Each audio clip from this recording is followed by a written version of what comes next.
Bon, voilà. Donc, quarantaine oblige. On a le temps. On a le temps de s'occuper.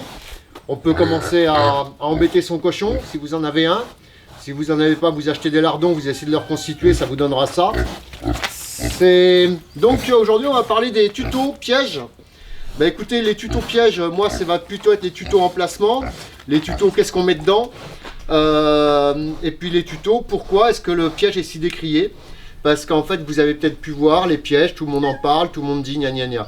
En fait, ce qui se passe avec les pièges, c'est que tout simplement, on attrape n'importe quoi. Pourquoi? Parce qu'on s'en occupe pas. Ça tombe bien, on est en quarantaine, on en a pour quelques jours, quelques semaines. J'ai pas dit quelques mois. Donc des pièges, il y en a partout, ça je vais pas vous la faire. Ça c'est Amazon, d'ailleurs j'ai vu qu'ils avaient des super trucs, hein, je suis désolé, mais bon voilà, ça c'est fait. Il y a des pièges français qui marchent, il y a des pièges super compliqués qui marchent aussi. Il y en a, ils sont tellement compliqués qu'il faut même un mode d'emploi pour que le frelon rentre, donc là du coup ça marche plus. On a les scientifiques qui sont en train de mettre au point des pièges, bon on verra ce que ça donne dans quelques années je pense. En attendant, comme on a le temps, les pièges, moi ce que je vous conseille c'est de les mettre à côté des maisons, hein, le frelon asiatique est urbain, c'est notre nouvel ami. Bien sûr on ne piège que le frelon asiatique, donc comme là on a le temps de s'occuper à faire pas grand chose, et bien au moins occupez-vous de ça, parce que les frelons qui sont dans les pièges, ça va Robert, les frelons qui sont dans les pièges, ils sont beaucoup moins dangereux. Hein. Là, à cette époque de l'année, on ne va choper que de la fondatrice. Vous avez très peu d'autres ouvrières, je pense pas. Enfin bon, même si on en trouve quelques-unes dans les nids, c'est la nouveauté de l'année. On n'a rien de bien spécial. Donc les pièges, vous les mettez à côté des maisons. Vous les mettez pas au fond de la campagne, comme vous pouvez voir au fond, ça sert à rien. Là, du coup, vous allez attraper du frelon européen. Et comme vous pouvez surveiller vos pièges, quand vous voyez que c'est pas un frelon asiatique qui est dedans, ça peut arriver, hein, ça arrive même souvent, bah vous pouvez l'ouvrir et le libérer. Voilà, donc là on peut en profiter. Le frelon asiatique est en train de sortir, il fait beau, il fait chaud.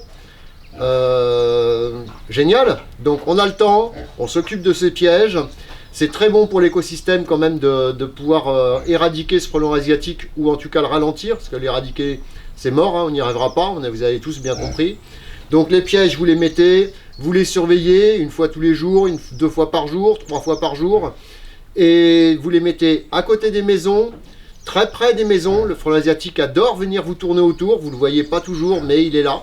Ne confondez pas, on a aussi l'abeille charpentière qui est en train de sortir. Je l'ai sur ma chaîne, hein, vous pouvez regarder, abeille charpentière. C'est un espèce de gros insecte noir qui est complètement inoffensif, c'est une abeille en prime. Les bourdons, les abeilles dans les pièges, j'y crois pas. Après, il y a quand même un paramètre aussi, éviter tout ce qui est en appât, les sirops Tesser, les trucs comme ça. La bière marche, le vin blanc, le cassis, pareil, il y a plein de tutos. Tout le monde a sa petite recette. Il y a des trucs aussi qui se vendent en magasin, accessoirement. Il y a des pièges qui se vendent en magasin. Voilà, il y a la bouteille coupée, voilà. Bon, là, piéger, c'est le moment. Piéger 15-20 jours, le temps de la quarantaine par exemple.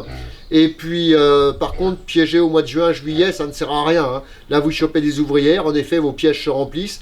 Ils se remplissent d'ouvrières, de mouches, de papillons. Et là, ça ne sert plus à rien. Un bon piégeage se fait... là, depuis que le camélia est en fleurs, pendant environ 15-20 jours, 30 jours, et après, c'est fini. La suite au prochain numéro, à bientôt, pensez à l'écosystème. Tous les frelons qu'on attrape actuellement, c'est toujours des nids en moins, il y a de grandes chances en tout cas. Donc, allez-y, occupez-vous, et puis la suite au prochain numéro. À bientôt, bonne quarantaine à tous. Ciao, ciao.